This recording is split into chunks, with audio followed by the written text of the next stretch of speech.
خلق الإنسان من علق اقرأ وربك الأكرم الذي علم بالقلم علم الإنسان ما لم يعلم سبحان ربك رب العزة عما يصفون وسلام على المرسلين والحمد لله رب العالمين اللهم صل على سيدنا محمد وعلى آل سيدنا محمد وبارك وسلم اللهم صل على سيدنا محمد وعلى آل سيدنا محمد وبارك وسلم اللهم صل على سيدنا محمد وعلى آل سيدنا محمد وبارك وسلم مقصد زندگی اللہ کی بندگی اور مقصد حیات اللہ تعالیٰ کی یاد. نہ ہم اپنی مرضی سے دنیا میں آئے نہ اپنی مرضی سے دنیا سے جائیں گے. اللہ تعالیٰ نے حکم فرمایا تو آگے اور اللہ تعالیٰ حکم فرمائیں گے تو چلے جائیں گے. نہ آنے میں ہماری مرضی کا کوئی دخل نہ جانے میں ہماری مرضی کا کوئی دخل. عقل مندی کا تقاضا یہ ہے بیچ کی جو زندگی ہے وہ بھی ہم اللہ کی مرضی کے مطابق گزاریں. میں نے آپ کے سامنے قرآن پاک کی ایک آیت پڑھی. اللہ پاک فرماتے ہیں اقرأ بسم ربک الذی خلق. پڑھیے اس رب کے نام سے جس نے آپ کو پیدا کیا. اس وقت آسمان کی چھت کے نیچے اور زمین کے اوپر دو طرح کے علم انسان کی ضرورتوں کو پورا کر رہے ہیں. ایک ہے دنیاوی علم جس کو عصری علم بھی کہتے ہیں اور ایک ہے دینی علم. دنیاوی علم جو ہے وہ پیدائش کے بعد سے لے کر وفات کی شام تک کام آتا ہے جس کو عصری علم کہتے ہیں. جو کالج اور یونیورسٹی میں پڑھایا جاتا ہے کالج میں جو نالج پڑھایا جاتا ہے وہ پیدائش کی صبح سے لے کر وفات کی شام تک کام میں آتا ہے. وفات کی شام کے بعد اب اگر کوئی علم کام آتا ہے تو وہ دینی علم ہے جو دنیا میں بھی راحت پہنچاتا ہے مرنے کے بعد بھی راحت پہنچاتا ہے. اسی کی ضرورت ہے. جو علم کالج اور یونیورسٹی میں پڑھایا جاتا ہے اس کے ذریعے سے انسان کے جسم کو راحت پہنچتی ہے. اور جو علم دینی مدارس میں پڑھایا جاتا ہے مساجد کے صحن میں پڑھایا جاتا ہے اس سے روح کو قوت ملتی ہے روح کو سکون ملتا ہے. اب یہاں ایک بات سمجھیے ایک ہے انسان کا جسم اور ایک ہے روح. جسم کے تقاضے کچھ اور ہیں روح کے تقاضے کچھ اور ہیں. جسم کھا کے خوش ہوتا ہے جبکہ روح کسی بھوکے کو کھلا کے خوش ہوتی ہے. جسم پی کر خوش ہوتا ہے جبکہ روح کسی پیاسے کو پلا کر خوش ہوتی ہے. جسم پہن کر خوش ہوتا ہے جبکہ روح کسی کو پہنا کر خوش ہوتی ہے. جسم کسی سے خدمت لے کے خوش ہوتا ہے جبکہ روح کسی کی خدمت کر کے خوش ہوتی ہے. لیکن افسوس کی بات ہے پوری دنیا جسم کے راحت کے پیچھے دوڑی جا رہی ہے بھاگی جا رہی ہے. جسم کو ڈیولپ کرنے کے لیے فن وجود میں آ رہے ہیں. جسم کو ترقی دینے کے لیے میڈیسین وجود میں آ رہی ہے. جسم کو سکون اور راحت دینے کے لیے طرح طرح کی ٹیکنیک وجود میں آ رہی ہے. لیکن اس جسم کے اندر جو اصل چیز روح ہے جس کو ہندی زبان میں سنسکرت زبان میں ادھیاتمک شکتی کہتے ہیں روحانی قوت ہے جو انسان کے اندر روح ہے اس کے اوپر کوئی محنت نہیں ہو رہی اس کے اوپر کوئی توجہ نہیں ہو رہی. حالانکہ اصل انسان روحانی انسان ہے. جسمانی انسان کا نام انسان نہیں ہے یہ تو ایک حیوان ہے. جیسے دوسرے چار پیر والے جانور ہیں زمین پہ پیٹ رگڑ کے چلنے والے اڑنے والے پھاڑ کھانے والے تیرنے والے یہ جس طرح سے وہ حیوانات ہیں ایسے دو پیر کا یہ حیوان ہے. اصل تو انسانیت ہے اصل تو روحانیت ہے. دنیا کے بھرے بازاروں میں انسان کے جسم کو راحت دینے کا سامان ہر دکان میں بھرا پڑا ہے لیکن روح کو راحت اور سکون دینے والا سامان کسی ایک دکان میں بھی دستیاب نہیں. یہ یوں کہیے دنیا کے بھرے بازاروں میں جسم کو آباد کرنے والا سامان بھی موجود اور جسم کو روح کو برباد کرنے والا سامان بھی موجود لیکن روح کو آباد کرنے والا سامان کسی ایک دکان میں بھی نہیں. اللہ والوں کی محفلیں اس طرح کی مجلسیں جس میں بندوں کو زمین کے نیچے اور آسمان کے اوپر کے حالات بتائے جاتے ہیں اور انسان کو اس دھرتی پر کا سلیقہ اور انسانوں کو انسان بن کر رہنے کا طریقہ بتایا جاتا ہے، وہ اس طرح کے اللہ والوں کی محفلیں ہوا کرتی ہیں۔ تو قرآن پاک میں اللہ پاک نے پڑھنے کا حکم دیا، اقرأ بسم ربک الذی خلق، آپ پڑھیے اس رب کے نام سے جس نے آپ کو پیدا کیا۔ معلوم ہوا جس علم میں اللہ کا نام شامل ہوگا وہ علم اللہ کے لیے ہوگا، اللہ کے پیدا کردہ انسانوں کے راحت کے لیے ہوگا، اور وہ دین ہوگا۔ اور جس میں اللہ کا نام نہ ہو دنیا ہی دنیا ہے۔ ویسے دنیا کی تعریف بھی ہے، ما یمنعک عن الحق فهو دنیا، جو چیز آپ کو یاد الہی سے، یاد حق سے روک دے وہ دنیا ہے۔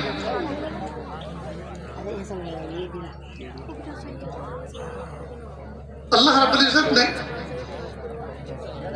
انسان کے علاوہ جتنے حیوانات، جتنے زیرو، جتنے جاندار مخلوق پیدا فرمائی ہیں، وہ سب کے سب پیدائشی طور پر بائی برتھ عالم ہیں، اپنی ضروریات، عالم کے معنی جاننے والا، وہ پیدائشی طور پر اپنے نفع نقصان کو بائی برتھ جانتے ہیں، پیدائشی طور پہ جانتے ہیں۔ مثال کے طور پر گائے کا بچڑا یا بھینس کا بچہ جب پیدا ہوتا ہے تو پیدا ہوتے کے ساتھ ہی ودن منٹ وہ لڑکھڑا کے اٹھتا ہے اور پچھلے دو پیروں کے درمیان میں وہ اپنی غذا کو تلاش کرتا ہے، تھنوں کو چوسنا شروع کرتا ہے۔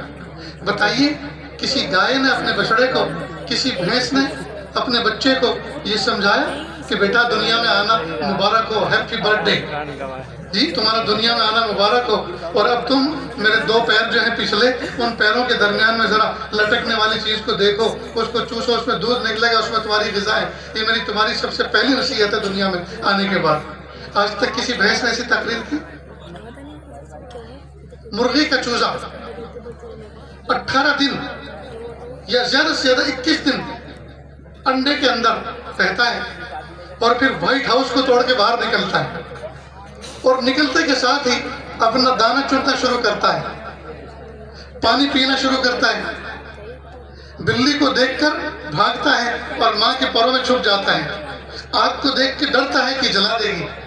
تو بائی برتھ ماں نے اس کو تقریر نہیں کہ بیٹا دنیا میں آنا مبارک ہو، اور باپ نے اس کو کچھ نہیں سمجھایا، باپ تو پہلے سے فرار تھا۔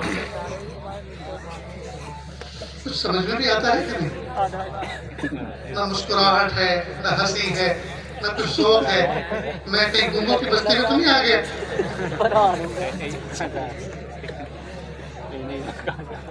تو کسی نے تقریر نہیں کہ اس کے کان میں دیکھیں یہ دانا ہے اس کو چننا، یہ پانی ہے اس کو پینا، یہ آگ ہے اس سے بچنا، یہ بلی ہے اس سے بھاگنا۔ وہ نفع کی چیز کو، نقصان کی چیز کو، دوست کو، دشمن کو بائی برتھ پیدائشی طور پہ جانتا ہے۔ کس نے اس کو یہ علم دیا؟ اللہ نے۔ گائے کے بچڑے کو، بھینس کے بچے کو کس نے علم دیا؟ اللہ نے۔ انسان کے علاوہ جتنے جاندار ہیں وہ تمام کے تمام بائی برتھ پیدائشی طور پر اپنی ضروریات کے وہ عالم ہیں، اور انسان کا بچہ یہ نرا جاہل، اسے کچھ پتا نہیں، بالکل بے وقوف۔ یہ پیدا ہوتا ہے، تھوڑا سا ہوش سنبھالتا ہے، یہ اپنا پاخانہ منہ میں لے لے، چاٹ لے، کوئی گارنٹی نہیں اس کی۔ یہ سانپ سپولیے کو پکڑ لیا تو کچھ سمجھ میں آئے، لیکن پکڑنے کے بعد منہ میں لے لے، اور کتنی مرتبہ ایسے حادثات ہوئے، بچے ڈسے گئے، اسے کچھ ہوش نہیں۔ تو سارے جانور عالم اور انسان کا بچہ جاہل، لیکن یہ اشرف المخلوق ہے۔ اللہ رب العزت نے ایک چیز اس کے اندر وہ رکھی ہے جو کسی جانور کے اندر نہیں رکھی، اور وہ ہے طلب۔ وہ ہے طلب انسان کے بچے کے اندر ہے۔ اس لیے میں کہا کرتا ہوں، ایک مثال دیتا ہوں کہ بچے کو آپ کھلونا لا کر دیں تو تھوڑی دیر وہ کھیلے گا، اور تھوڑی دیر کھیلنے کے بعد پھر اس کو توڑے گا، اور جب وہ کھلونا توڑے گا تو ماں باپ پھر اس کو توڑتے ہیں کہ کیوں توڑا۔ اور جو ماں باپ اپنے بچے کے کھلونا توڑنے پہ اس کو مارے، اس کو پیٹے، وہ ماں باپ کہلانے کے قابل نہیں۔ ذرا سوچو تو صحیح، بچے کھلونے توڑتے کیوں ہیں؟ اصل میں بچے کے اندر طلب ہے، ہر دن ہر لمحے اس کی طلب بڑھتی ہے۔ وہ یہ سوچ رہا ہے کہ کار کو میں پیچھے کو کھینچتا ہوں، یہ آگے کو بھاگتی ہے، تو میں نے اس کا ظاہر تو دیکھ لیا، لیکن وہ کون سی طاقت ہے، وہ کون سی چیز ہے جس کو آگے دوڑنے پر مجبور کر رہی ہے یا آگے دوڑا رہی ہے، اس کا میکینزم سمجھنا چاہتا ہے. یا یوں کہیے کہ اس نے کھلونے کے ظاہر کو تو اچھی طرح دیکھ لیا یہ کیسا ہے، لیکن اس کے باطن کو دیکھنا چاہتا ہے کہ اس کے اندر ہے کیا. تو اس کے اندر طلب ہے. تو اگر کوئی بچہ کھلونا توڑ رہا ہے تو وہ توڑنا حقیقت میں اس کی طلب پر دلالت کرتا ہے کہ بچہ ذہین ہے، سمجھدار ہے، یہ مزید کچھ سمجھنا چاہتا ہے. اب یہ باپ کے اوپر موقوف ہے وہ کتنے کھلونے اپنے لاڈلے سے توڑوانا چاہتا ہے. یا کئی مرتبہ والد اپنے بچے کو لیفٹ سیٹ پر کار میں بٹھا کر چلتا ہے یا بائک پہ آگے لے کے چلتا ہے. اب پہلا دن ہے پر بچہ بائک پہ خوشی خوشی ابو کے ساتھ بیٹھ کے جا رہا ہے سیر سپاٹے پر، یہ رشتہ داری میں، یہ کار میں بیٹھا ہوا ہے. اب بچہ پوچھتا ابو یہ کیا ہے؟ بیٹا یہ ریل گاڑی، اس میں بہت سے لوگ سفر کرتے ہیں. ابو یہ کیا ہے؟ بیٹا یہ اونٹ گاڑی ہے، لوگ اس پہ پیچھے بھگی پر سامان رکھ کر لے جاتے ہیں. ابو یہ کیا ہے؟ بیٹا یہ ہاتھی ہے. ابو یہ کیا ہے؟ بیوقوف چپ بیٹھ، تو میرا دماغ چاٹ جائے گا. اب ڈانٹ کے اس کو چپ کر دیتا ہے. ہائے ہائے بڑا ظلم کیا اس نے. یا تو اس کو لے جانا نہیں تھا، اور اگر لے کر گیا ہے تو پھر حوصلہ ہونا چاہیے کہ اس کے سوالات کا جواب دے. اس لیے کہ آج یہ گھر سے باہر نکلا ہے چار دیواری سے، آج اس کو نئی نئی چیزیں دیکھنے کو مل رہی ہیں تو اس کے جنرل نالج میں اضافہ ہو. یہ پوچھ رہا ہے، باپ کی ذمہ داری بنتی ہے کہ اطمینان بخش اس کو جواب دے. یہ آج پوچھے گا، کل نہیں پوچھے گا. آج پوچھ رہا ہے، کل تو خود کہے گا ابو یہ ٹرین ہے، یہ ریل گاڑی ہے، یہ بیل گاڑی ہے، یہ اونٹ گاڑی ہے، یہ ہاتھی ہے. وہ کل خود بتائے گا. اس لیے بچوں کے ساتھ چلو تو خندہ پیشانی کے ساتھ، ٹھنڈے کے لہجے کے ساتھ اور حسن اخلاق کے ساتھ بچوں کے ساتھ مس بیہیو نہ کرو، اچھا حسن سلوک کرو، ان کے سوالات کا جواب دو. اتنی بات سمجھ گئے دوستوں؟ تو بچوں انسانوں کے اندر اللہ نے طلب رکھی ہے. یہ طلب ہی انسان کا سرمایہ ہے، یہ طلب ہی انسان کا سرمایہ ہے. دوسرے جانوروں کو اللہ نے طرف سے محروم کیا، لہٰذا ان جانوروں کے یہاں کوئی ایجادات نہیں ہے. بندر جو جانوروں کی دنیا کا کنگ سمجھا جاتا ہے، اس سمجھداری میں، ہوشیاری میں، اس بندر نے آج تک ایک چشمہ ایجاد نہیں کیا، ایک سوئی ایجاد نہیں کی. حالانکہ بڑا سمجھدار ہے لیکن کوئی چیز ایجاد نہیں کی. کیوں؟ اس لیے کہ ان کے یہاں طلب نہیں ہے، ان کے یہاں پڑھنا پڑھانا نہیں ہے، ان کے یہاں سیکھنا سکھانا نہیں ہے. آج تک آپ نے کبھی نہیں سنا ہوگا کہ کوئی مرغیوں کی یونیورسٹی کھلی ہو اور مرغ سلمہ اس کا چانسلر ہو اور بندر سلمہ ہو اس کا ڈائریکٹر ہو. آج تک آپ نے نہیں سنا ہوگا. کہ آپ کے علاقے میں ہو تو بتائیں، میں ننگے پیر وہاں اس کا دیدار کرنے کے لیے تیار ہوں، چل کر جاؤں گا. اس لیے کہ جانوروں کی یہاں طلب ہے ہی نہیں، طلب علم ہے ہی نہیں، سیکھنا سکھانا ہے ہی نہیں، پڑھنا پڑھانا ہے ہی نہیں. آپ نے کبھی سنا کہ جانوروں کی کوئی سبھا بھری جا رہی تھی، جانوروں کی کوئی مجلس ہو رہی تھی جی، اور اس میں بیل تقریر کر رہا تھا، بیل اس میں تقریر کر رہا تھا؟ کبھی سنا؟ کبھی نہیں. کیوں؟ اس لیے کہ اس میں سمجھداری ہے ہی نہیں، سیکھنا سکھانا ہے ہی نہیں، پڑھنا پڑھانا ہے ہی نہیں. لہٰذا ان کے یہاں کوئی ایجاد بھی نہیں. آج تک کسی جانور نے کوئی چیز ایجاد نہیں کی. مثلا چڑیا جس انداز کا، جس اسٹائل کا گھونسلہ 1000 سال پہلے بناتی تھی، آج بھی اسی اسٹائل میں بناتی. بیا نام کا ایک پرندہ جس انداز سے کھجور کے درختوں پر لٹکنے والا گھونسلہ بناتا تھا، آج بھی ویسے ہی بناتا ہے جیسا 1000 سال پہلے بناتا تھا. شہد کی مکھی اپنا چھتا جیسے 1000 سال پہلے بناتی تھی، آج بھی ایسا ہی بناتی ہے. کوئی اس میں ڈیولپمنٹ نہیں ہے، کوئی ترقی نہیں. کیوں؟ اس لیے کہ سیکھنا سکھانا نہیں ہے، طلب نہیں، ایجاد نہیں. جبکہ اللہ پاک نے انسان کے اندر طلب رکھی ہے، ایجاد رکھی ہے. اللہ اکبر. اتنی بات سمجھ گئے؟ اب بچے کے اندر طلب رکھی ہے اللہ نے، لہٰذا جو بچہ شریر ہوتا ہے، اٹھک پٹک کرتا ہے، توڑ پھوڑ کرتا ہے. بہت سے لوگ ہم جیسے لوگوں کے پاس آ کے حضرت دعا کرو، بچہ بہت شریر ہے. میں نے کہا آپ اس کی برائی نہیں کر رہے، آپ اس کی تعریف کر رہے ہیں. ہمیں آپ کے جملے سے پتہ چل رہا ہے کہ بچہ ذہین ہے. اس لیے کہ شرارت بھی تو ذہانت سے کی جاتی ہے نا. جس بچے میں ذہانت نہیں ہوتی وہ شرارت بھی نہیں کرتا، وہ ڈبے کی طرح بیٹھا رہتا ہے. جو اچھل کود کر رہا ہو، اٹھک پٹک کر رہا ہو، سمجھ لو بہت ذہین ہے. بس ماں باپ کو چاہیے کہ بہترین انداز سے اس کی تربیت کریں، اس کو ڈائیورٹ کریں، اس کی ذہانت کو جی ایک خاص رخ دیں. پھر دیکھیے وہ بچہ خاندان کا کتنا بہترین آنکھوں کا تارا بنے گا. لیکن تربیت ہمیں کرنی نہیں ہے.